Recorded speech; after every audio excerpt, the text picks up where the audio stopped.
For most businesses looking to create value, I would say, look to the applications and what are the unique things you can build with AI that were not possible just 1 or 2 years ago.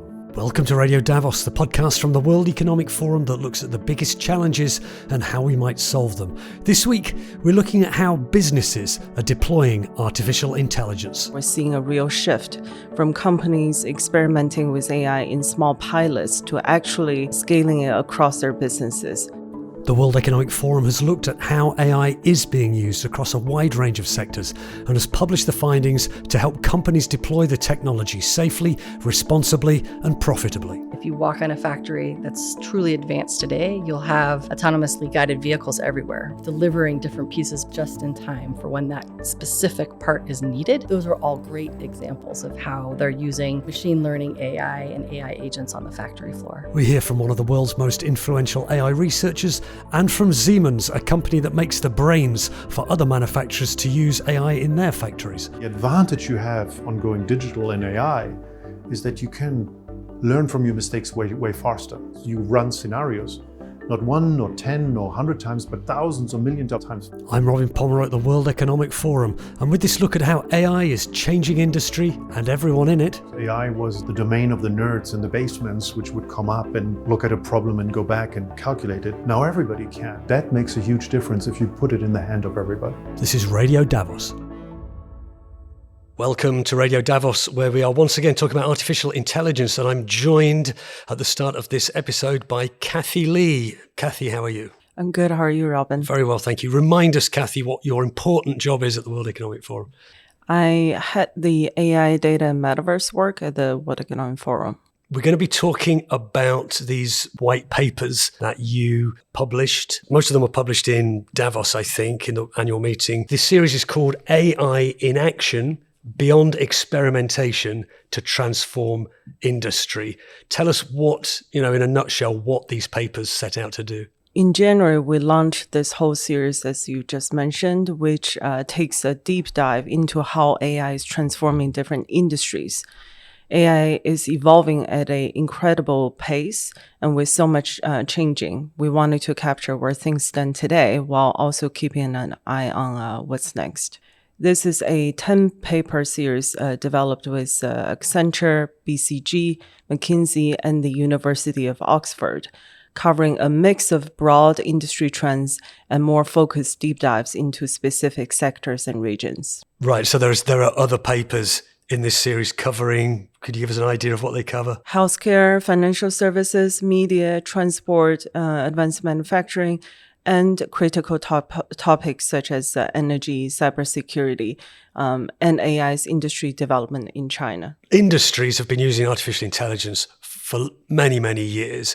It's not as if it's this brand new technology, but for most of us kind of civilians, it was the launch of ChatGPT at the end of 2022 that really brought it to our attention, this amazing thing. And there was maybe a hype bubble for the rest of that year, 2023. And now I think everyone, industries and just normal people who have access to anything like ChatGPT or any of those other things, many of which are free, what to actually do with this. So you've got big companies who maybe have been using it before. And these papers, I suppose, are designed to help them get an idea of what other people are doing with this evolving technology. You're absolutely right. We understand, we know that we're still in the middle of this AI hype cycle. But what's really exciting is that we're seeing a real shift from companies experimenting with AI in small pilots to actually scaling it across their businesses. The report highlights how AI is no longer just about efficiency. It's becoming a core driver for growth and transformation. And some of the numbers really stand out. Companies that lead in AI adoption are already outperforming their peers by 15% in revenue generation. It's a figure that's projected to more than double by 2026. And this expected revenue growth could contribute some some figure between $7.6 to $17.9 trillion to the global economy by 2038, with the upper end of the range achieved through people-centric solutions. Tell us about this first paper then of these 10. It's already out there. People can get it on our website. It's the cross-industry one, kind of summarizing everything. Tell us some of the highlights from that. The paper was developed with Accenture. It takes a closer look at how AI is moving beyond the testing phase and into real-world impact across industries. So some of the figures, as I just quoted earlier, really demonstrate that transformative impact of AI. It also dives into what it takes to make AI transformation work. Things like having the right digital infrastructure, strong cybersecurity, and a workforce that's ready to work with AI. These are the areas that will determine which companies really get ahead. So it's beyond hype and it's getting beyond experimentation. Companies are really implementing this. Later in the program, I'll be talking with our colleague Kiva Allgood, who heads the Advanced Manufacturing Center at the World Economic Forum. And we'll be hearing from someone from the engineering company Siemens about how that huge company is using. He'll be giving us examples of what they're doing on the ground with artificial intelligence. But before that, we have another interview. A colleague of mine spoke to Andrew Ng. Could you tell us something about him? He's been on Radio Davos before. Remind us who Andrew Ng is and what he's going to talk about. Andrew Ng, we work with him very closely. He's a legendary AI researcher, and he runs AI Fund now. He also is part of numerous AI startups, including Coursera, which is a household name. Andrew Ng goes into how AI is evolving, not just in terms of technical advancements, but in how businesses are shifting from theoretical discussions to real practical applications. He highlights how AI is being used in industries beyond tech, from optimizing pricing strategies to streamlining legal document processing and even facilitating cross-border trade. He also talks about a key shift happening right now, moving beyond the AI hype and focusing on tangible business value. One of his most interesting points is that AI's biggest impact isn't just in the foundation models we hear so much about, but in the applications built on top of them. Another important takeaway is the growing need for AI literacy across all professions. Andrew makes a strong case for why simply being an AI user isn't enough anymore. He believes that the professionals who develop a deeper technical understanding will be the one who truly maximize AI's potential in their fields. It's a really insightful discussion, and I'm super excited for listeners to dive into it. This is Andrew Ng talking to my colleague Anna Bruce Lockhart in Davos in January. Andrew Ng, Managing General Partner of AI Fund and founder of DeepLearning.AI.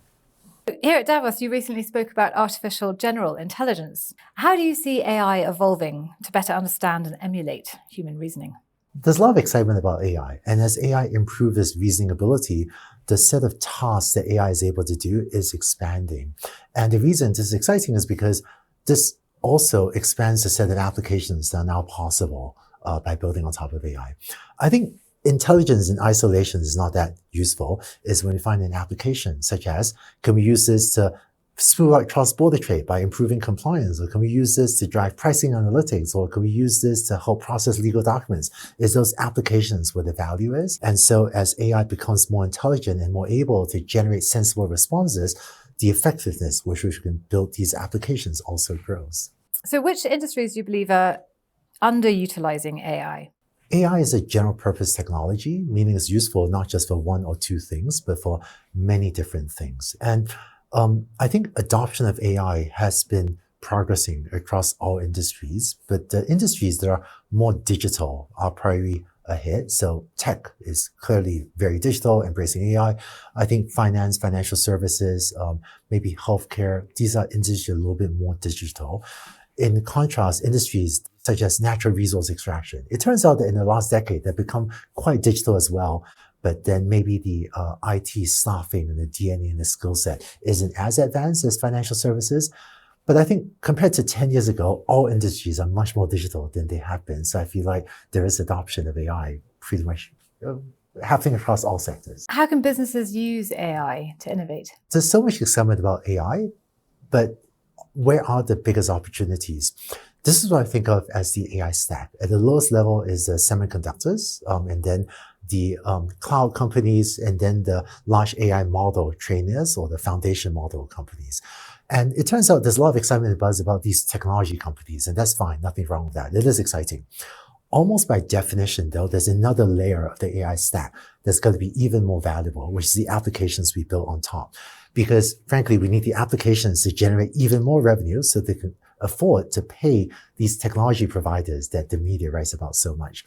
So for most businesses looking to create value, I would say, look at the applications and what are the unique things you can build with AI that were not possible just 1 or 2 years ago. The conversations at WEF this year were very encouraging. Last year, there's a lot of hype and unnecessary fears about, will AI kill us all? The answer is no, by the way.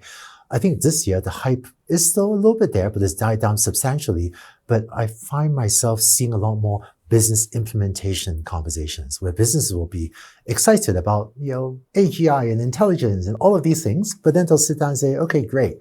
Now let's figure out concretely what work needs to be done in order to drive a valuable business use case. This year's WEF had so many businesses looking concretely into what to do that I have a prediction for next year's WEF, which is that we'll be back and we'll hear a lot more success stories from many businesses. And so that feels really good to me. Because AI as a general purpose technology is applicable to so many different things. So I'm seeing it being used, for example, to process tricky legal documents and get to conclusions faster, or to file paperwork to smooth out cross-border trade. Or one of the teams I'm working with uses it for pricing analytics. And it turns out that when you get the pricing right, you can improve profitability by 20, 30%, very rapidly. So I'm seeing more stories of concrete use cases with business ROI. And this is encouraging because this is a very welcome shift from some of the hype that had been around AI for the past couple of years. So how can smaller businesses leverage AI to become more competitive? Some of the hype around AI has been on how expensive AI is. And it turns out that if you want to build a cutting edge large AI model, that is expensive. Plan to spend, budget $1 billion for that or something. But it turns out that for a lot of applications, because someone else has spent billions of dollars training these AI models that you can now access for, dollars or cents, is now actually very capital efficient to innovate and try new ideas and build these new things. My team at AI Fund budgets $55,000 to get a working prototype to test out if an idea is something we should double down on. And so for small businesses and large businesses, I think figuring out the right corporate innovation process to build prototypes and experiment and go for the upside will be important for this next period. You've long been an advocate for democratizing AI. What are the biggest barriers to achieving this, and how can they be overcome? One of the most important skills for anyone in the future is the ability to get a computer to do exactly what you want it to do, because computers are becoming more powerful, and not just software engineers, but really all knowledge workers, maybe even non-knowledge workers, will be much more powerful if we can bend computers to our will. But it turns out that to get that deeper understanding, to have the language or the ways to manage your computers takes new training. So Coursera, DeepLearning.AI, other organizations are working hard to provide this type of upskilling. And anyone with kids, I'm often asked, should I still get my kids to learn to code? My answer is yes, get them to learn to code, because I think that deeper understanding of how computers work will be an important foundation for not just the software engineers, but really all job roles in the future. Today, I can't imagine hiring a marketer, recruiter, or a finance person that doesn't know how to search the web, because there's a new capability that came up, makes everyone more productive.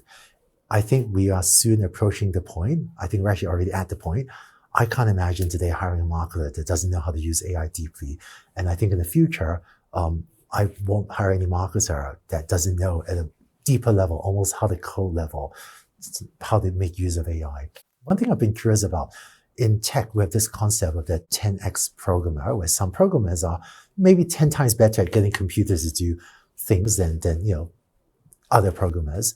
As more job functions become more technical through the use of AI, I actually wonder if AI creates more opportunities for there to be a lot more 10x marketers and 10x recruiters and 10x finance people, because there will be people that will master AI and be able to use it the way that now software engineers do and just get a lot more done than others in the same job function that don't know how to leverage and manage this amazing tool. So where is the line then, just between, because obviously most people are, even people who are interested in training up in AI, they tend to just use it as a kind of user. So they're using the large language models or that somebody else has built.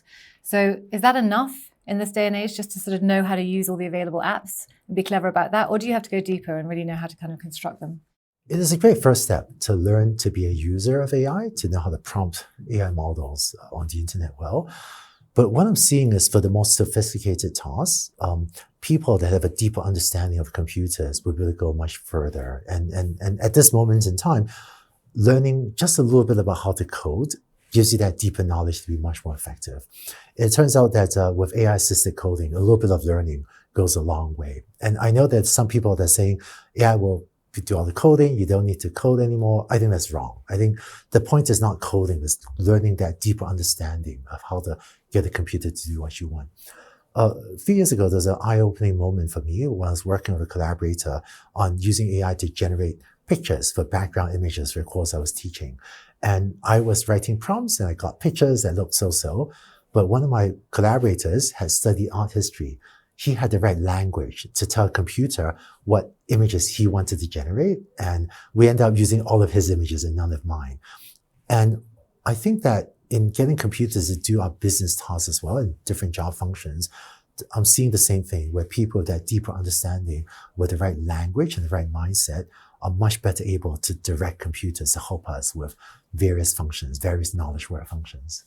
So I think this is a good time to learn to code. If you could change one misconception the public has about AI, what would it be? Over the last couple of years, there's been a lot of hype about some parts of AI that frankly were driven, I think, by the PR goals of, sometimes specific AI companies trying to make a big deal of something or fundraise or whatever. And this has been remarkably effective at steering society's attention.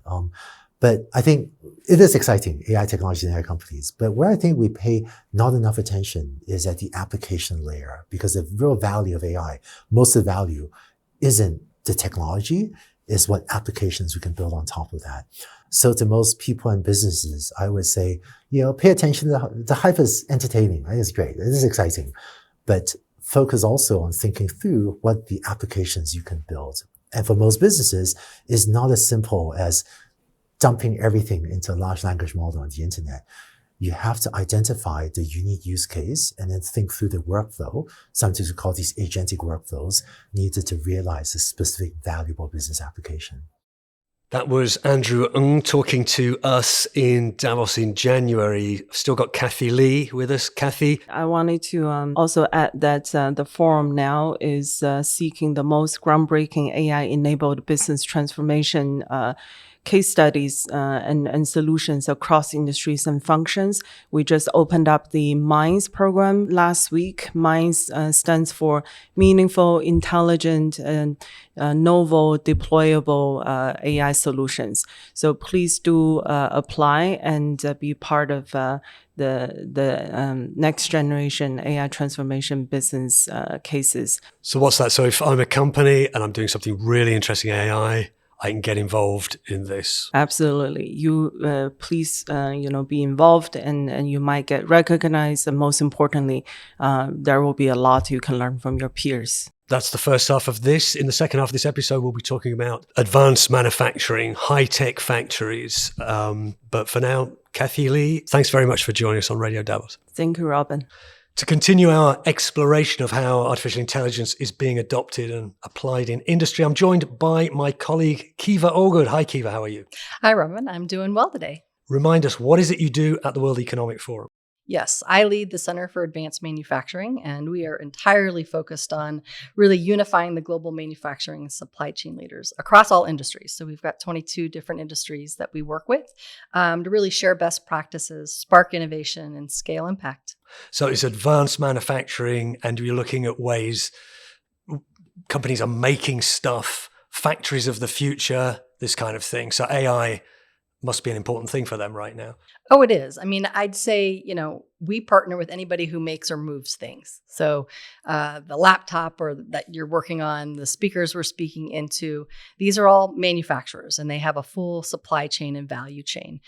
They have been learning and leveraging AI for decades, so in different forms. So if you think about machine learning, the beginning parts of using technology to create automation, manufacturers are really at the forefront of that, and AI is no different.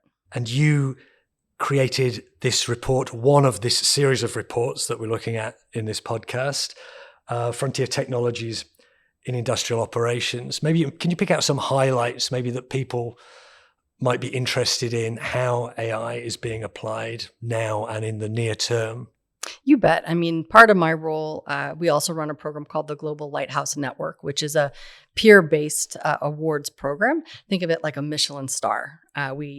Sites apply and they have to supply at least 18 months worth of performance improvement data across 5 different dimensions. And really, it's the best of the best. And this is a peer group award. And so we use a lot of that insight and data. This program started over 6 years ago. When we first launched the Global Lighthouse Network, we had a very small number of use cases and applications of AI.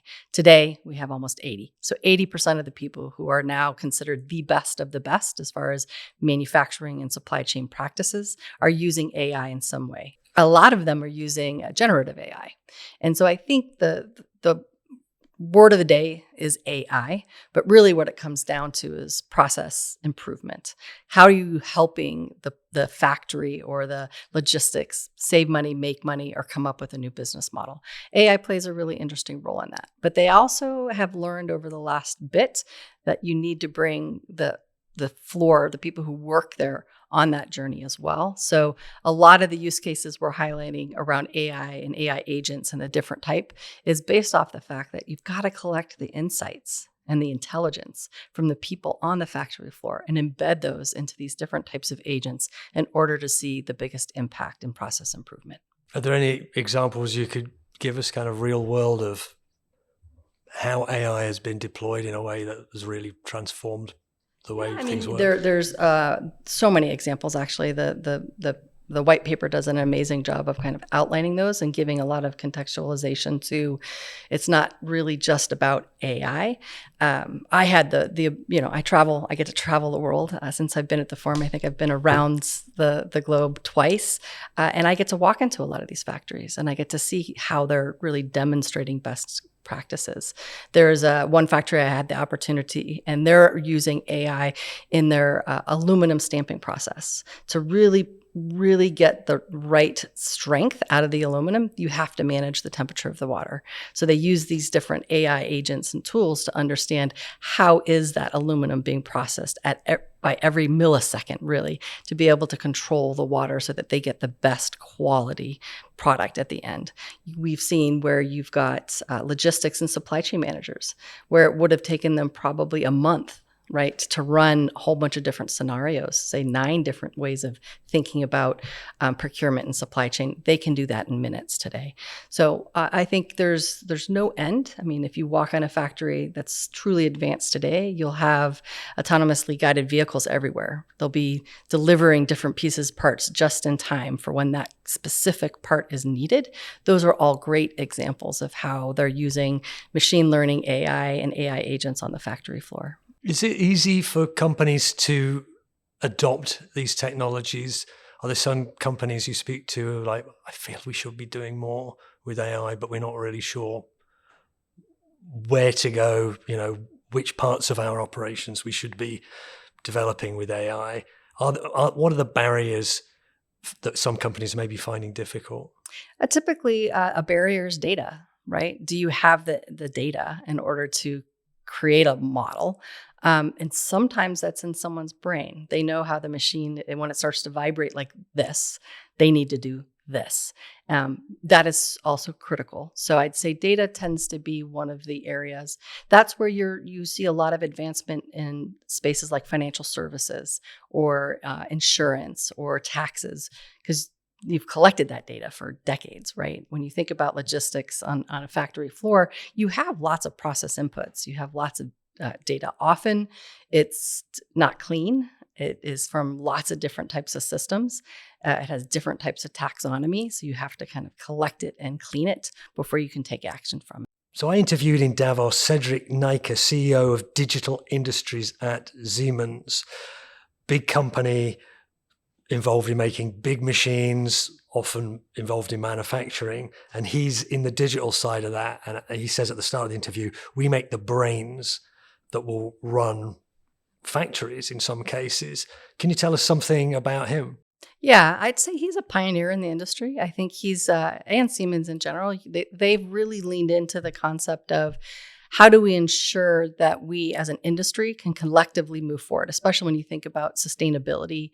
You can improve saving water and electricity and doing things with less natural resources if you don't have that brain and you don't have that insight. And that's something Siemens has firmly leaned into, Cedric as well. I think they've challenged their peer group to elevate and think more as an open ecosystem and to evolve.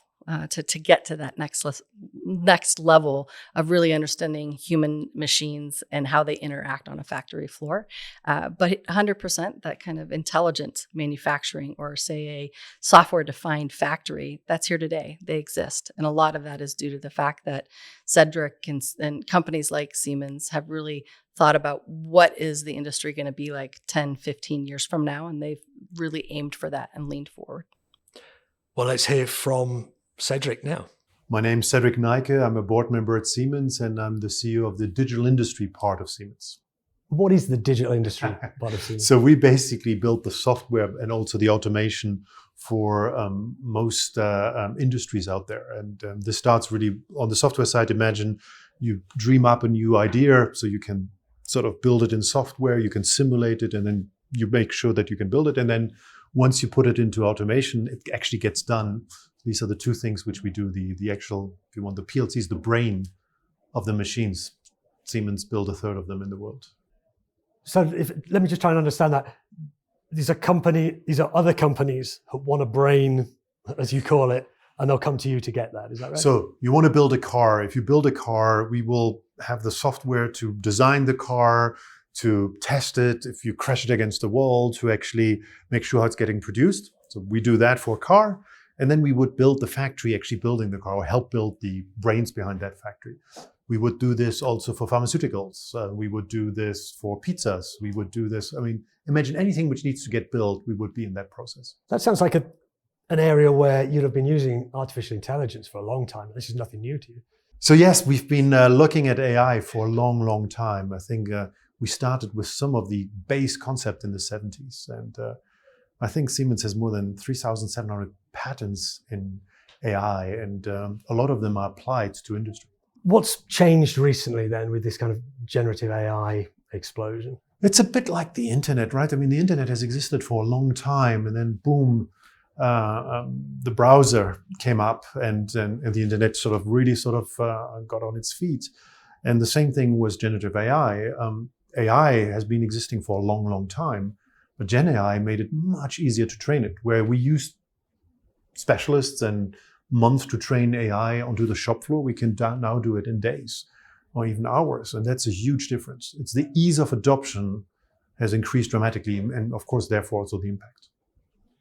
It means that people with ideas, but not necessarily training in software engineering, can start working on that thing straight away, for example.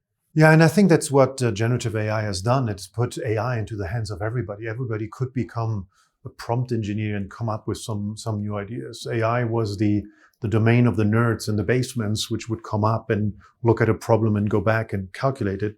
Now everybody can. I mean, and that makes a huge difference if you put it in the hand of everybody. In what way is AI already changing the world, apart from what we've just mentioned?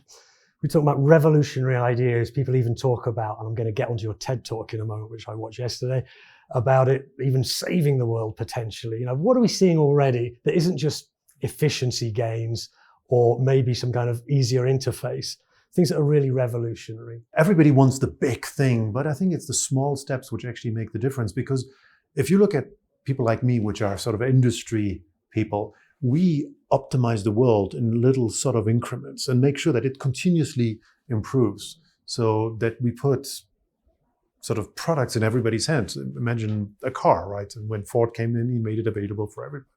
So we're looking at not only the big ideas, but also the ideas which enable to do that. And I'll give you a couple of examples to make it real, right? First example is if you have an idea of a new car, or if you have an idea of a new, I don't know, shaver, whatever product you imagine, you probably have built thousands of designs before. If you say my next design should learn from all the designs I had before, AI is wonderful for it, because it could say, okay, I want to optimize for cost or for sustainability or for reliability. You could optimize it, and it would, based on all the data you had before, come up with some of the designs. So in the software part, it's super interesting to use it to come up way faster with new designs. It could be even new molecules. The second thing where it's also, so it's on the design phase, is you then need to take this product and put it into production. In the past, you would sort of plan the production process, you would test it out and optimize it. You can all do it now virtually and use AI to run sort of optimization cycles. So by the time you put it in production, you're very fast in doing it. So with one big food and beverage company, we have the idea that you have one recipe idea in one day, and the next day you have the product in production. It takes, at the moment, 6 months, 12 months. So things become much faster. And what are the barriers to a company to implement that? Because if it's as great as you say, let's all do it, what is stopping this being scaled up and really becoming the thing everyone's doing now? The biggest problem you have with generative AI is if you have kids and they do their homework, sometimes they come up with crazy things. So if you would sort of ask OpenAI, who's Cedrik Neike and where was he born, it would say Paris. I'm actually born in Berlin.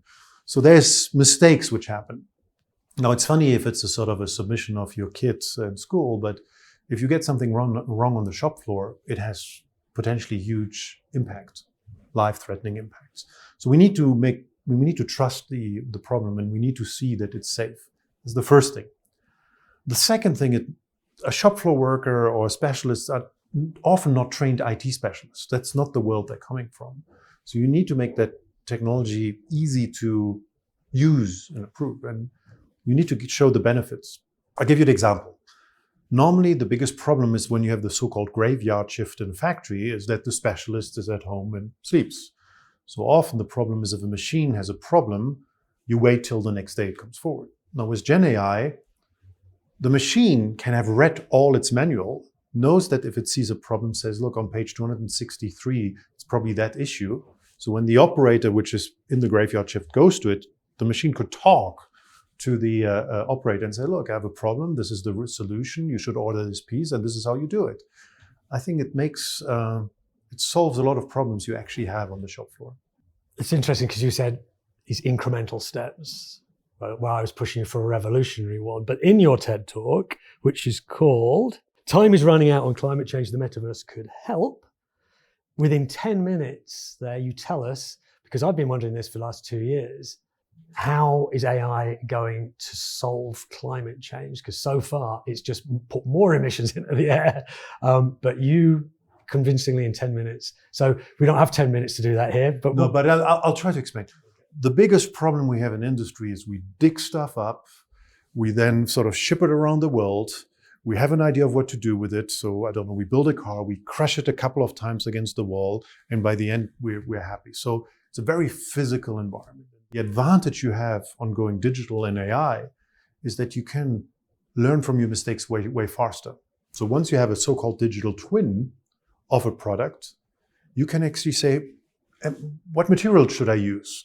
How would it behave? How can I produce it? How can I recycle it? So you can optimize it in the digital world, thanks to AI, because you run scenarios, not 1 or 10 or 100 times, but thousands or millions of times faster. So you come up with solutions way faster, which means you can build products which are 80% of recyclability of a product is defined in its design stage.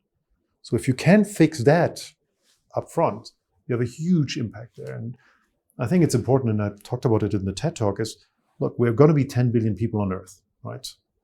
Somebody in Jakarta uses 20 times, 30 times less resources than somebody in Zurich or Davos. That's unfair. So if everybody wants the same level of standard, we cannot use that amount of more resources. So we have to use the digital space and AI to see on how efficiently you can actually use a resource in the most precious and fastest way possible. Yeah, the subtitle uses, how do we cheat time to do more with less?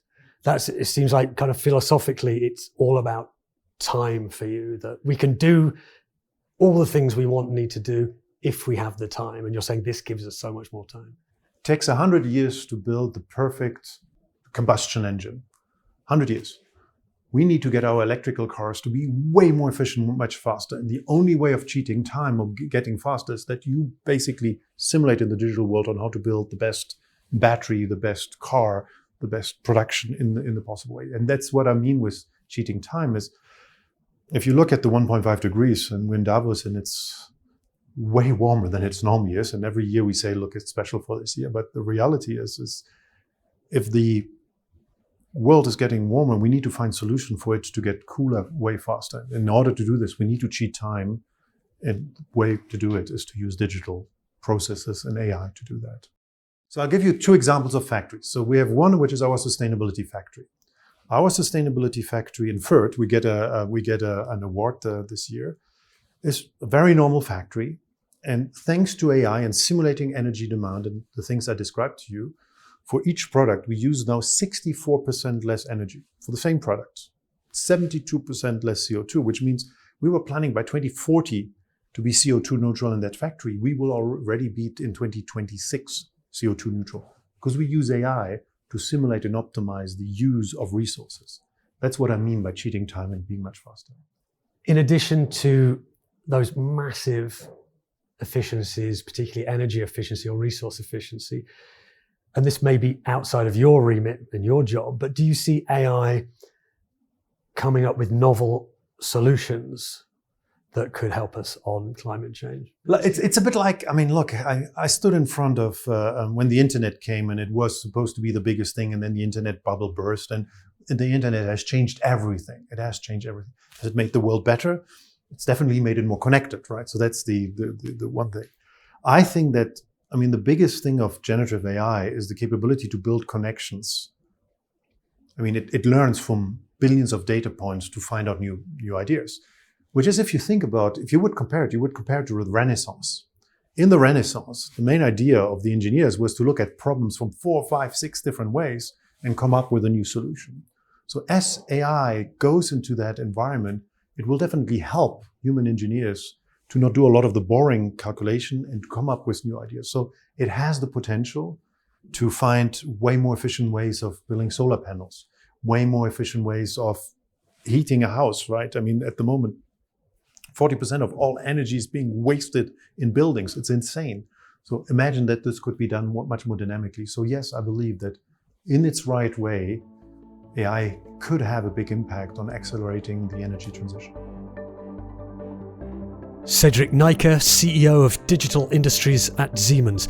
You can find the white papers discussed in this episode and the other work of the World Economic Forum's Centre for Advanced Manufacturing and the Centre for the Fourth Industrial Revolution on our website, links in the show notes. Please follow Radio Davos wherever you get your podcasts, and please take a moment to leave us a rating and a review and join the conversation about podcasts on the World Economic Forum Podcast Club on Facebook. This episode of Radio Davos was written and presented by me, Robin Pomeroy, with additional reporting by Anna Bruce-Lockhart. Studio production was by Taz Kelleher. We'll be back next week with more stories about how humanity can tackle our biggest challenges. But for now, thanks to you for listening, and goodbye.